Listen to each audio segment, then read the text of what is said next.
Am I the a-hole stories? Am I the a-hole for allowing my wife to be publicly humiliated? I love my wife, she is the best thing that ever happened to me. She is also not a super nice person, and can be something of a bully. Her son got married recently and she hates the bride, no actual reason, just hates her. She kept joking about wearing white to the wedding, and the poor bride, who doesn't know her very well, thought she was just joking. She wasn't. She wore a floor-length white lace gown to the wedding, just to be a witch. I told my wife that this was a terrible idea, and that she was making herself look crazy, but she would not be reasoned with. When the bride saw her, she teared up a little. This is after a lot of bad blood between them. During the reception, my stepson bribed his wife's nephews. One distracted my wife. She loves kids, so got up to play with him, and the other one put the chocolate frosting off of a cupcake on her seat. Honestly, I didn't say anything, because I told her ahead of time that she was going to deserve whatever she got. She didn't notice for hours until my stepson said something before he left. Somehow, she isn't mad at him, isn't mad at the kids, but is furious with me and says that I should have told her, and I am supposed to be on her side. I thought this drama was over, but my stepson posted a picture of his wife on social media this morning, and the crap-looking stain is pretty clear in the background, so my wife is mad at me again. Now for the top comments. Dude. Like another user commented, you should absolutely not have enabled this behavior in your wife by going to the wedding with her at all. What she did doesn't just make her look crazy, it's something that a lot of people would cut contact with a parent over and be justified in doing so. The woman needs therapy, and it sounds like you do too. Not the a-hole for letting her dress get frosting on it. But you're the a-hole for not actually standing up to her at all, and leaving the responsibility on literal children to put a grown woman in her place. Like Jesus Christ, man, you say the bride almost started crying at her own wedding as a freaking throwaway line. Where is your empathy and compassion? You stop standing by your partner when they do bad stuff like ruining someone's wedding day for no freaking reason.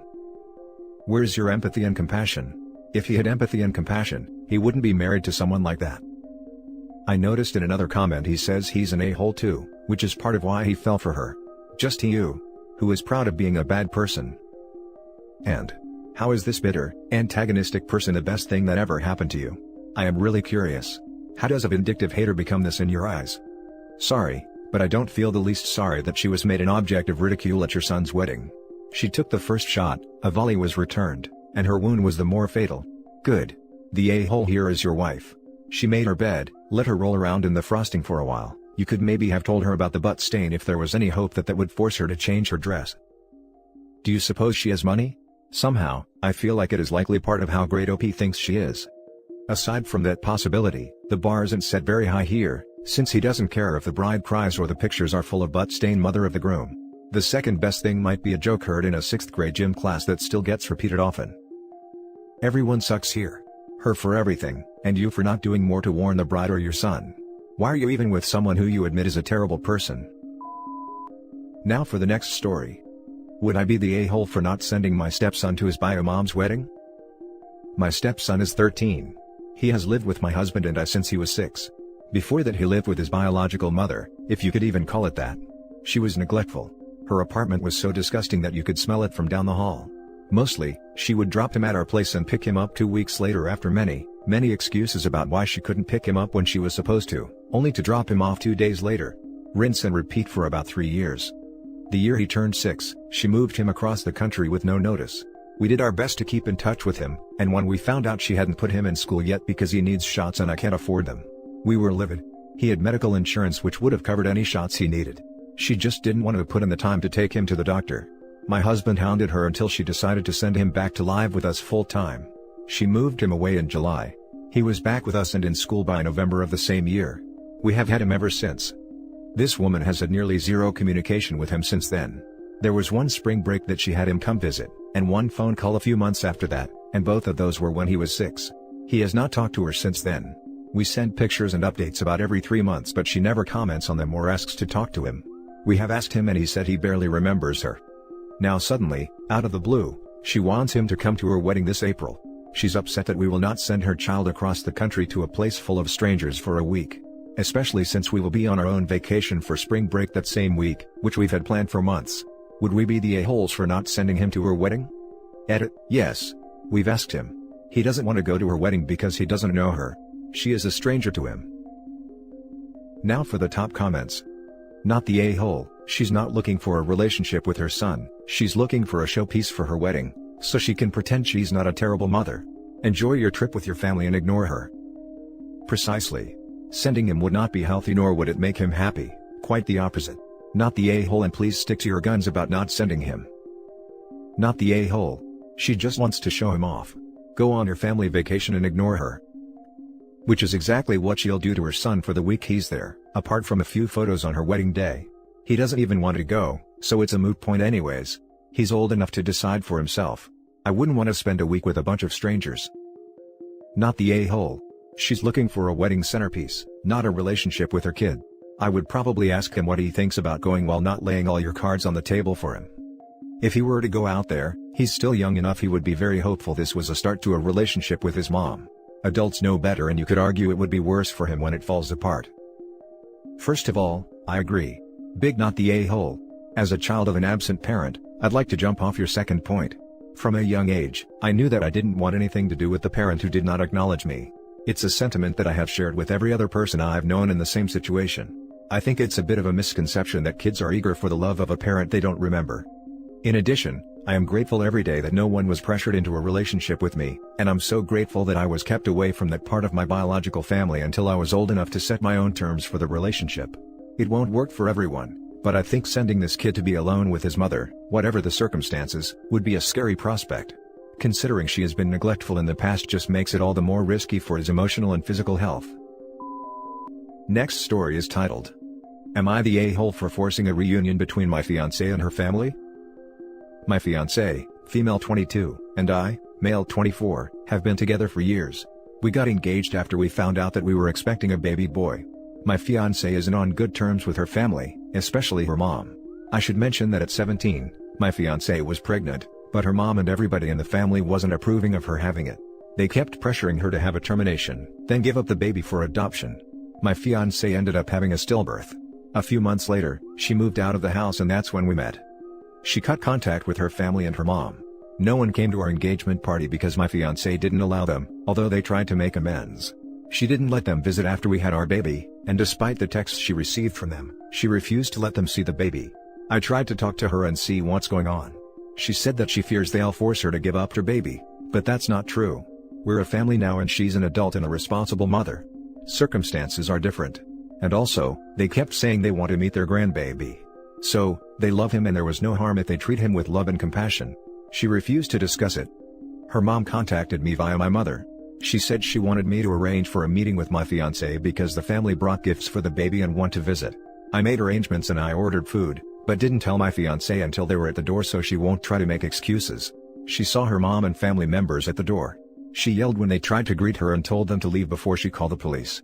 I tried to calm her down, and that's when she said I was unbelievable for arranging for this visit. She kept yelling at me after they left, and said she no longer trusts me with the baby after I betrayed her by letting her family come over behind her back. I told her to just try to start over for the sake of our son, but she went on about her family being toxic, although they did all they could to reconcile. She's mad and isn't talking to me. She wants to go stay with a friend, saying I might invite her family again and cause her to stress out. But I just thought that was a huge overreaction, because if that was me, I'd probably just let go of what happened and move on. I just wanted to say that I already spoke to her family. They said they were willing to do whatever to mend the relationship. They pointed out that our son deserves a relationship with his cousins, because they want to see him, as well as the rest of the family. I've seen the kids, they're innocent in this and they want to meet their cousin, which is one of the reasons why I think that my fiancé is not thinking ahead and letting her anger and resentment affect her decision-making. I suggested therapy, but still won't accept it.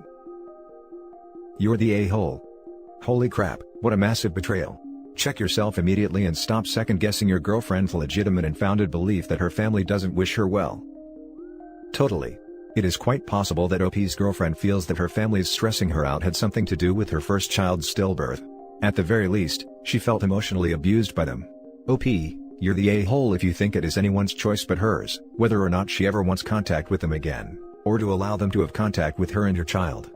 You need to apologize to her ASAP, and tell her what a freaking idiot you've been, tell everyone else to back the hell off, and check your happy family privilege at the door.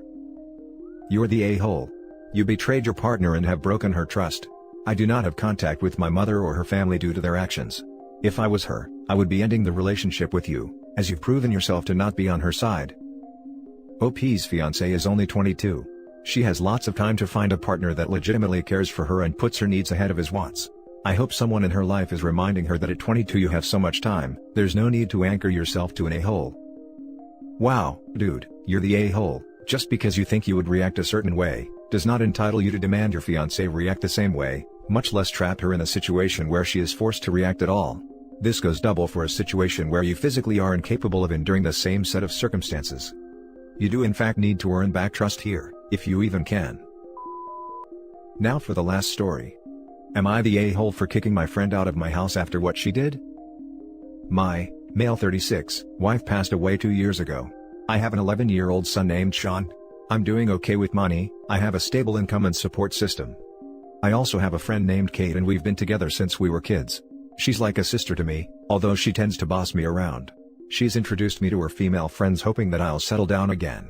I told her I have other priorities and I'm required to focus on Sean and his health. He's diabetes. Kate thinks there's something wrong with me, but not everyone's circumstance is the same.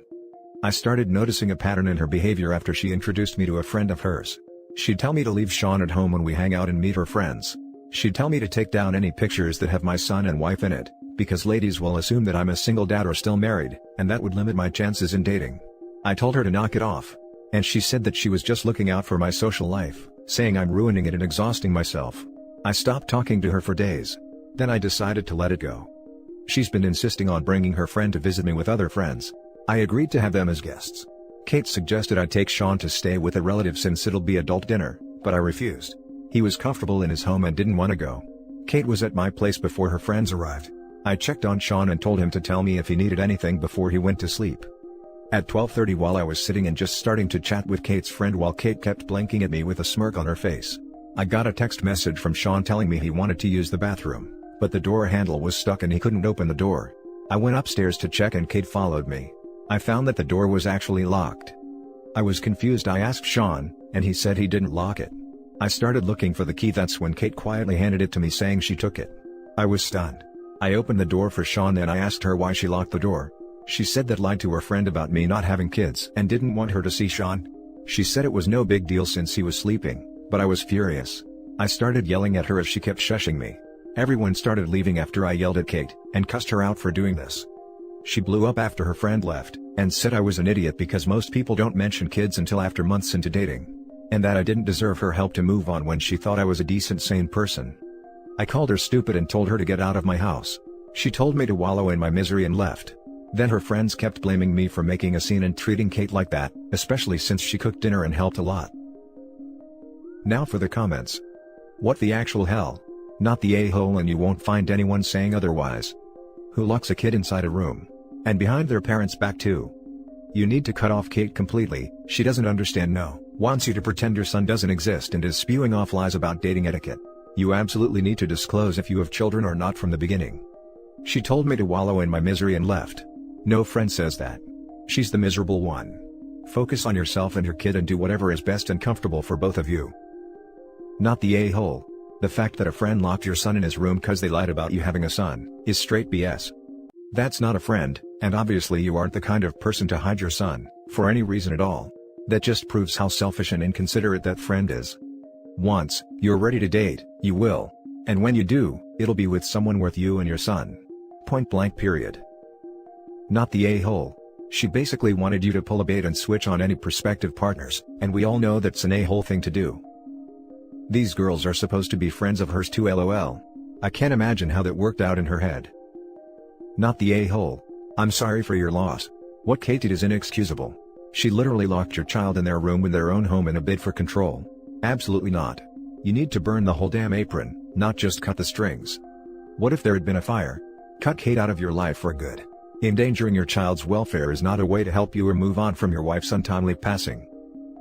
I just reread, the child is diabetic by the way. Like, what? And that's it for this video guys. If you have thoughts to share, leave a comment below.